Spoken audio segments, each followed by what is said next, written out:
Hi everyone, this is Radina. Welcome to Radina Quants. Guys, இந்த video ஒரு ஸ்பெஷலான video because இந்த video நிறைய பேரோட லைஃப் சேஞ்சிங் வீடியோவாக இருக்கும் கண்டிப்பாக. இந்த வீடியோவில் நம்ம என்ன டிஸ்கஸ் பண்ண போகிறோம் அப்படின்னா, உங்களுடைய இலக்கு, உங்களுடைய கோல் எவ்வளோ பெருசாக இருந்தாலும் சரி, நீங்கள் அடையவே முடியாதுன்னு நினச்சிட்டு இருக்க ஒரு பெரிய இலக்காக இருந்தாலும் சரி, இந்த டெக்னிக்கை நீங்கள் ஃபாலோ பண்ணிங்கன்னா டெஃபினட்டாக உங்களால் அடைய முடியும். இப்போ ஃபார் எக்ஸாம்பிள் நம்ம சேனலில் நிறைய ஆஸ்பிரன்ட்ஸ் பார்த்துட்ருப்பீங்க. ஸோ உங்களுடைய ட்ரீம் ஜாபை அடையிறதுக்கு கண்டிப்பாக இந்த டெக்னிக்கை டெய்லி ஃபாலோ பண்ணுங்கள். டெய்லி ஒரு 5 minutes தான் ஆகும் இந்த ப்ராக்டிஸ் பண்ணுறதுக்கு. ஸோ இதை ஃபாலோ பண்ணுங்கள்.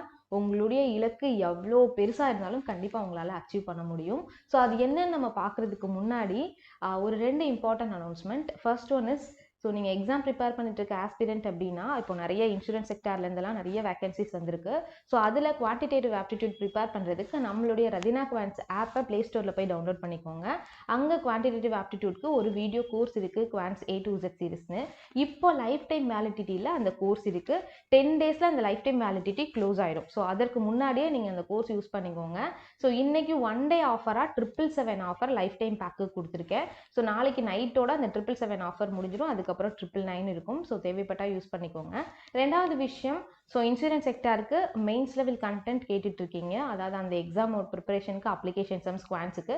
ஸோ நாளைக்கு ஈவினிங் 7 o'clockலேருந்து வரிசையாக வீடியோ வந்துடும், ஃபாலோ பண்ணிக்கோங்க.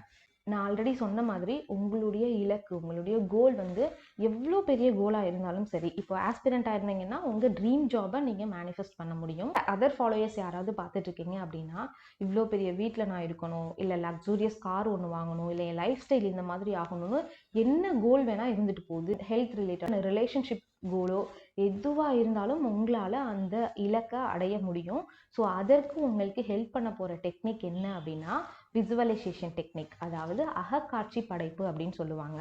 இதை எப்படி பண்ணணும், எப்போ பண்ணணுன்றதை எல்லாம் டீட்டெயில்டாக நான் சொல்கிறேன். முதல்ல இது எப்போ பண்ணணும்னு நம்ம பார்ப்போம். இது நீங்கள் எப்போ பண்ணணும் அப்படின்னா, மார்னிங் தூங்கி எழுந்திருக்கிறீங்கல்ல, அப்போது அந்த 5 minutes இருக்கும்ல, அந்த டைமில் இந்த விஷுவலைசேஷன் டெக்னிக் பண்ணணும். அதே போல் நைட்டு தூங்குறதுக்கு முன்னாடி ஒரு 5 minutes, அந்த தூக்க கலக்கத்தில் தான் இது பண்ணணும். இதில் ஆக்சுவலாக நம்ம என்ன பண்ணுறோம் அப்படின்னா, நம்மளுடைய கோலை வந்து நம்மளுடைய சப்கான்ஷியஸ் மைண்டில் ரிஜிஸ்டர் பண்ண போகிறோம்.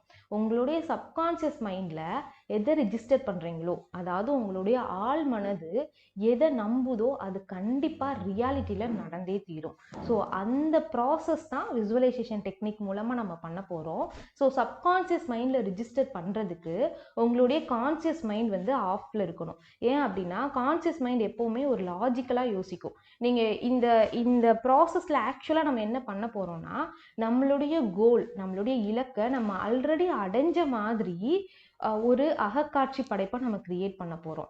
ஸோ அப்போது கான்சியஸ் மைண்ட் என்ன பண்ணும் அப்படின்னா, இதுதான் இன்னும் நடக்கலைல, ஏன் இதை பண்ணுற, இதுக்கெல்லாம் நீ தகுதியான ஆளா, இதெல்லாம் உன்னால் முடியுமா, இது எப்படி, நீ வேகன்சிஸ் கம்மியாக இருக்குது, நீ எப்படி எக்ஸாம் கிளியர் பண்ண முடியும், நீ ஏன் இப்போ தான் ஒரு பிகினர், நீ எப்படி இதை பண்ண முடியும்னு நிறைய கொஷின் ரைஸ் பண்ணும் உங்களுடைய கான்சியஸ் மைண்டு. ஸோ அப்போ அந்த கான்சியஸ் மைண்ட் ஆஃபில் இருக்கும்போது மட்டும்தான் உங்களால் இதை சப்கான்ஷியஸ் மைண்டில் ரிஜிஸ்டர் பண்ண முடியும். அதனால இந்த டெக்னிக்கை நீங்கள் பண்ணுறதுக்கு ஒரு பர்ஃபெக்டான டைம் என்ன அப்படின்னா, தூங்கி எழுந்திருக்கிற அந்த தூக்க கலக்கத்தில் இருக்க அந்த 5 minutes, நைட்டு தூக்கம் வர்றதுக்கு முன்னாடி இருக்கக்கூடிய 5 minutes, இந்த டைமிங்கில் இந்த ப்ராக்டிஸ் பண்ணுங்கள். இதற்கான காரணம் இதுதான். உங்கள் சப்கான்ஷியஸ் மைண்டில் ரிஜிஸ்டர் பண்ணணும். அப்போ கான்ஷியஸ் மைண்ட் கொஞ்சம் ஆஃபில் போகணும். அப்போ தான் நம்மளால் அதை பண்ண முடியும். நான் சப்கான்ஷியஸ் மைண்டில் நான் ஆல்ரெடி சொன்ன மாதிரி, சப்கான்ஷியஸ் மைண்டில் ரெஜிஸ்டர் பண்ணுற எல்லா விஷயமும் கண்டிப்பாக ரியாலிட்டியில் நடந்தே தீரும். ஓகே, எப்போ பண்ணுன்றதை நம்ம பார்த்தாச்சு. இதை எப்படி நீங்கள் பண்ணணும் அப்படின்னா, 3 ஸ்டெப் இருக்குது. ஃபஸ்ட்டு ஸ்டெப் என்ன அப்படின்னா, உங்களுடைய இலக்கு என்னன்றதை ஸ்பெசிஃபிக்காக கொஞ்சம் தீர்மானிச்சுக்கோங்க. இதுதான் என்னுடைய இலக்குன்றதை நீங்கள் டிஃபைன் பண்ணிக்கணும், கரெக்டாக டிஃபைன் பண்ணிக்கணும்.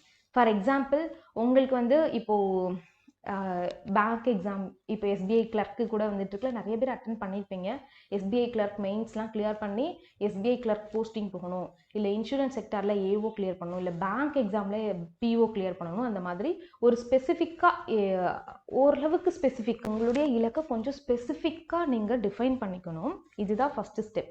ரெண்டாவது ஸ்டெப் என்ன அப்படின்னா, நான் சொன்ன மாதிரி மார்னிங் எந்திரிச்சதுக்கப்புறம் நைட்டு தூங்குறதுக்கு முன்னாடி உங்களுடைய கண்களை மூடி அதை அகக்காட்சி படைப்பில் அதை விசுவலைஸ் பண்ணணும். ஃபார் எக்ஸாம்பிள், இப்போ நீங்கள் போஸ்டிங் போகணும், பேங்க் எக்ஸாம் கிளியர் பண்ணணும், உங்களுடைய ட்ரீம் ஜாபை நீங்கள் அச்சீவ் பண்ணணும் அப்படின்னா என்ன நடக்கும்? ஃபஸ்ட்டு வந்து நீங்கள் ரிசல்ட் பார்ப்பீங்க கரெக்டாக.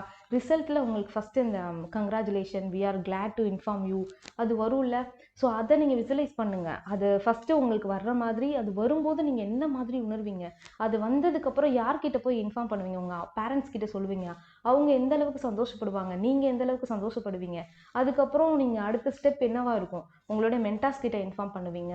இந்த போஸ்டிங் போகிறதுக்கு நீங்கள் என்ன மாதிரியான உங்களை ப்ரிப்பேர் பண்ணுவீங்க, என்ன மாதிரியான ட்ரெஸ் எல்லாம் பர்ச்சேஸ் பண்ணி வச்சுப்பீங்க, எங்கே உங்களுக்கு போஸ்டிங் போடுவாங்க அதை பேக் பண்ணி எப்படி எடுத்துகிட்டு போவீங்க, அங்கே பேங்க்கில் போய் எப்படி ஒர்க் பண்ண போகிறீங்க, உங்களோட கொலீக்ஸ் எல்லாம் எப்படி இருப்பாங்க, அவங்களாம் உங்களை எப்படி இன்வைட் பண்ணுவாங்க, ஒவ்வொரு நாளும் நீங்கள் அதை எப்படி உணர்வீங்கன்றத விசுவலைஸ் பண்ணணும். இது 2வது ஸ்டெப். 3வது ஸ்டெப் என்ன அப்படின்னா, நார்மலாக விசுவலைஸ் பண்ணாமல் அது உங்களோட உணர்வு ரீதியாக அதை நீங்கள் அப்படி கம்ப்ளீட்டாக உணர்ந்து ஒரு கிராட்டிடியூட் வெளிப்படுத்தணும். நீங்கள் யாருக்கு நன்றி சொல்லுவீங்க, அதை நீங்கள் அந்த விசுவலைசேஷன் டெக்னிக்கில் ரியாலிட்டியவே நீங்கள் மறந்துடணும். நீங்கள் வேறு வேர்ல்டில், அதாவது இந்த டைமில் உங்களுக்கு ரிசல்ட் வந்தால் நீங்கள் எப்படி உணர்வு ரீதியாக அதை வெளிப்படுத்துவீங்களோ, அந்த நன்றி உணர்வை வெளிப்படுத்துவீங்களோ அதை நீங்கள் பண்ணணும். ஸோ இலக்கை கரெக்டாக தீர்மானிங்க. 2வது விஷயம் அதை விசுவலைஸ் பண்ணுங்கள். 3வது விஷயம் அது உணர்வு ரீதியாக வெளிப்படுத்தணும். அந்த நன்றி உணர்வை நீங்கள் வெளிப்படுத்தணும். இப்போவே நான் அதை அடைஞ்சிட்டேன், அங்கே அதை அடையும் போது என்ன மாதிரியான உணர்வு நிலையில் நான் இருப்பேன், எவ்வளோ எக்ஸைட் ஆவேன், அதை எக்ஸாக்டாக வெளிப்படுத்தணும். ஸோ இதை நீங்கள் பண்ணிங்கன்னா, டெய்லி மார்னிங் தூங்கி எழுந்திரிச்சதும் நைட்டு தூங்குறதுக்கு முன்னாடியும் பண்ணிங்கன்னா, டெஃபினட்டாக சொல்கிறேன், கொஞ்ச நாளில் உங்கள் கோலை நீங்கள் அச்சீவ் பண்ணி என்கிட்ட இன்ஃபார்ம் பண்ணுவீங்க. ஸோ இப்போ நீங்கள் எல்லோரும் என்ன பண்ணுங்க அப்படின்னா, கமெண்ட் செக்ஷனில் உண்மையாகவே அந்த கோல் நடந்ததுக்கப்புறம் என்கிட்ட இந்த வீடியோவை நீங்கள் பார்க்குறீங்க, இந்த ப்ராசஸை பண்ணுறீங்க, அது நடந்துருச்சு, நடந்த உடனே நீங்கள் என்ன பண்ணுவீங்க, என்கிட்ட வந்து டெஃபினட்டாக கமெண்ட் செக்ஷனில் சொல்லுவீங்க. ஸோ ஆல்ரெடி நடந்த மாதிரி இப்போ உங்கள் கமெண்ட் செக்ஷனில் உங்களுடைய கோல் என்ன, அதை நீங்கள் எப்படி அச்சீவ் பண்ணிட்டீங்கன்றத ப்ரெசன்ட் டென்ஸில் எனக்கு கமெண்ட் செக்ஷனில் சொல்லுங்கள். அண்ட் தென் வந்து அது உண்மையாகவே நடந்ததுக்கப்புறம் வந்து அந்த கமெண்ட்டில் ரிப்ளை பண்ணுங்கள். நிறைய பேருக்கு ஹெல்ப்ஃபுல்லாக இருக்கும். பிகாஸ் இது என்னுடைய லைஃப்பில் நிறைய ஹெல்ப் பண்ணியிருக்கு. நான் இந்த மாதிரி நிறைய டெக்னிக்ஸ்லாம் ஃபாலோ பண்ணுவேன். ஸோ எனக்கு நார்மல் டெலிவரி ஆகுறதுக்கெலாம் நான் வேறு சில ஒரு 369 சொல்லிட்டு ஒரு டெக்னிக், லா ஆஃப் அட்ராக்ஷன் டெக்னிக்னு சொல்லுவோம். இதெல்லாம் அது நான் பண்ணி ஒரு சேனலில் கமெண்ட்லாம் நான் பண்ணியிருக்கேன். நடக்கிறதுக்கு முன்னாடியே எனக்கு வந்து சுகப்பிரசவத்தில் வந்து குழந்தை பிறந்திருக்குதுன்னு நான் கமெண்ட் பண்ணியிருந்தேன். அதுக்கப்புறம் போயிட்டு நான் அதில் கிராட்டிடியூட் வெளிப்படுத்தினேன். ஸோ அதனால் இந்த டெக்னிக் ஃபாலோ பண்ணுங்கள். நிறைய பேர் வந்து இதை மூட நம்பிக்கை அப்படின்னு கூட சொல்கிறதுக்கு வாய்ப்பு இருக்குது. கைஸ், இது மூட நம்பிக்கை நினைக்காதீங்க. இதற்கு பின்னாடி ஒரு சில முக்கியமான ரீசன்ஸ் இருக்குது. அறிவியல் ரீதியான ரீசன்ஸ் நிறைய இருக்குது. எனக்கு தெரிஞ்ச 3 முக்கியமான ரீசன் நான் சொல்கிறேன். முதல் ரீசன் வந்து என்னென்னா, நம்மளுடைய கோலை நம்மளால் அச்சீவ் பண்ண முடியாததுக்கு முக்கியமான காரணம் என்ன அப்படின்னா, நமக்குள்ளே இருக்க மென்டல் பிளாக்ஸ். ஈவன் நம்மளால் அது முடியும், அதை நம்ம கோலாக கூட ஃபிக்ஸ் பண்ண மாட்டோம். ஏன் அப்படின்னா, நம்மளுடைய பாஸ்ட் பிலீஃப்னால. சிலரை நீங்கள் பார்த்துருப்பீங்க, டிஎன்பிஎஸ்சி ஆஸ்பிரண்ட்ஸோ இல்லை பேங்க் எக்ஸாம் ஆஸ்பிரண்ட்டோ ரொம்ப நாள் ட்ரை பண்ணி ஃபெயிலியர் ஆகிருப்பாங்க.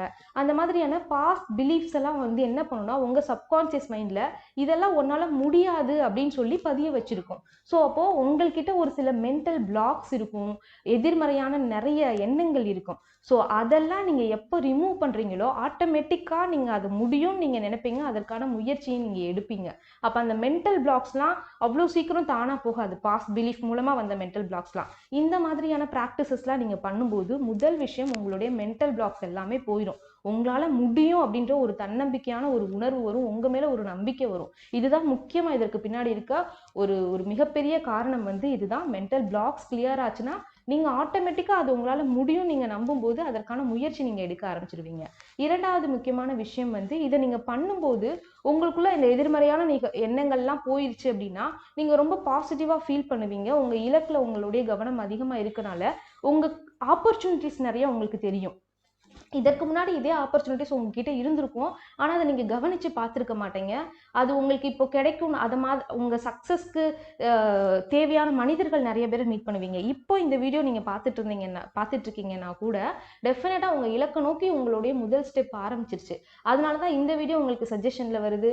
இதை நீங்கள் பார்க்குறீங்க, நம்ம சேனலை நீங்கள் இதனால தான் கூட சப்ஸ்கிரைப் பண்ணிட்டு இருக்கலாம். அதனால் பாசிட்டிவாக நீங்கள் ஃபீல் பண்ணும்போது உங்கள் இலக்கை அடைகிறதுக்கான நிறைய பாசிட்டிவான வழிகள் உங்களுக்கு கிடைக்கும், உங்க கண்ணு முன்னாடி தெரியும். ஏன்னா இந்த உங்க கான்சியஸ் மைண்ட் மூலமா உங்க சப்கான்சியஸ் மைண்டை நீங்க பதிய வைக்கும்போது உங்க கான்சியஸ்க்கு எல்லாமே உங்க இலக்க நோக்கிய ஒரு விஷயமாவே தெரியும். அதோட அதற்கு சம்பந்தப்பட்ட எல்லா விஷயங்களையுமே நீங்க நோட் பண்ணி அதற்கான முயற்சி எடுக்க ஆரம்பிச்சிடுவீங்க. இது 2வது விஷயம். 3வது விஷயம் வந்து என்ன அப்படின்னா, கவன சிதறல். இப்போ நிறைய பேருக்கு அவங்களுடைய கோலை அச்சீவ் பண்றதுக்கு தடையா இருக்குது வந்து நிறைய டிஸ்ட்ராக்ஷன்ஸ். ஏன்னா அந்த இலக்கை அவங்க டெய்லி சிந்திக்காததுனால நம்மளுக்கு என்ன இலக்கு இருக்குன்றதே மறந்து நம்ம நேரத்தை வேற இதில் வீணடிச்சிட்டு இருப்போம். ஸோ அந்த கவனச்சிதறல்கள்லாம் வந்து நீங்கள் டெய்லி உங்கள் இலக்கை நீங்கள் தீர்மானிக்கும் போது நீங்களே போய் எதுலையாவது ஒன்று டைம் வேஸ்ட் பண்ணணும், நீங்களே எனக்கு ஏதோ ஒரு மூவி பார்க்கணும், நெட்ஃப்ளிக்ஸ் பார்க்கணும், இல்லை எதுலையாவது கேம் விளையாடணும் நீங்கள் நினச்சா உங்களால் அது முடியவே முடியாது. நீங்கள் அது வந்து இது எதுக்கு நம்ம பண்ணிட்டு இருக்கோம், நம்மளோட வேலை இது இல்லைன்னு சொல்லிட்டு நீங்கள் உங்கள் இலக்குக்கான வேலைகளை பார்ப்பீங்க. அது உங்களுக்கு போரே அடிக்காது, ரொம்ப இன்ட்ரெஸ்டிங்காக இருக்கும். நீங்களே அப்படி ப்ரொடக்டிவாக ஃபீல் பண்ண ஆரம்பிச்சிடுவீங்க. நம்ம எப்படி இவ்வளோ எஃபர்ட் போடுறோம், நம்ம தானா இது, நம்ம இப்படியெல்லாம் இல்லையே, இது நம்மளை தானான்ற நீங்கள் கொஸ்டின் பண்ண ஆரம்பிச்சிருவீங்க.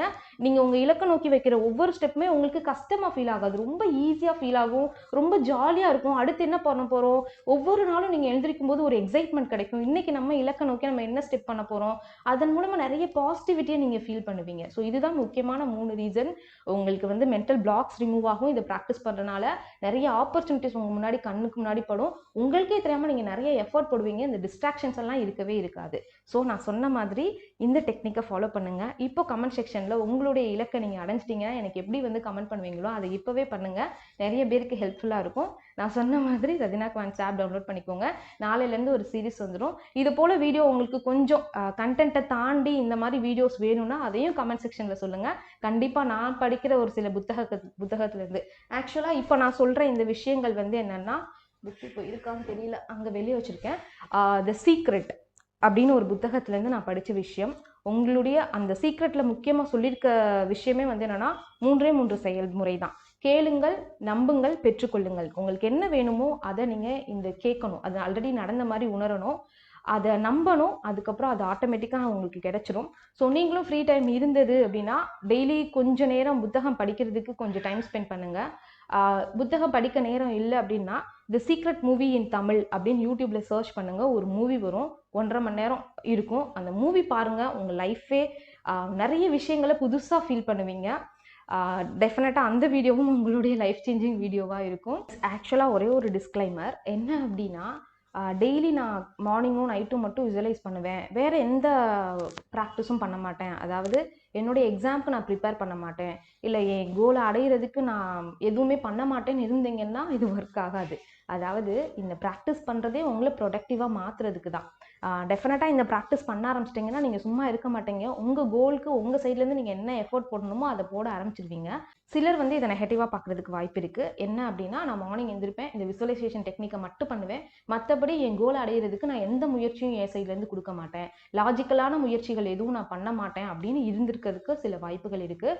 ஸோ இந்த முயற்சி, அதாவது நீங்கள் பண்ணிட்டு இருக்க ப்ரிப்பரேஷன் கூடயே இந்த ப்ராக்டிஸையும் பண்ணணும். நான் ஆல்ரெடி சொன்ன மாதிரி இந்த ப்ராக்டிஸ் பண்ணுறதுனால நிறைய விஷயங்கள், அந்த மென்டல் பிளாக்ஸ் கிளியர் ஆகும், ஆப்பர்ச்சுனிட்டிஸ் தெரியும், நீங்களே கவன சிதறல் உங்களுக்கு இருக்காது. ஆட்டோமேட்டிக்காக இதை பண்ண ஆரம்பிச்சிட்டிங்கனாலே உங்கள் கோலை நோக்கி, உங்கள் இலக்கை நோக்கி நீங்கள் நிறைய முயற்சி பண்ண ஆரம்பிச்சிடுவீங்க. பட் இருந்தாலும் சொல்கிறேன், வெறும் விசுவலைசேஷன் டெக்னிக் மட்டும் பண்ணிவிட்டு வேறு எதுவும் பண்ணாமல் இருந்துட்டு இது நடக்கலை அப்படி சொல்லக்கூடாது. இதை உங்கள் ப்ரிப்பரேஷன் கூட இதையும் சேர்த்து பண்ணுங்கள், சரியா? ஸோ நெக்ஸ்ட் ஒரு வீடியோவில் மீட் பண்ணுவோம். Thank you so much.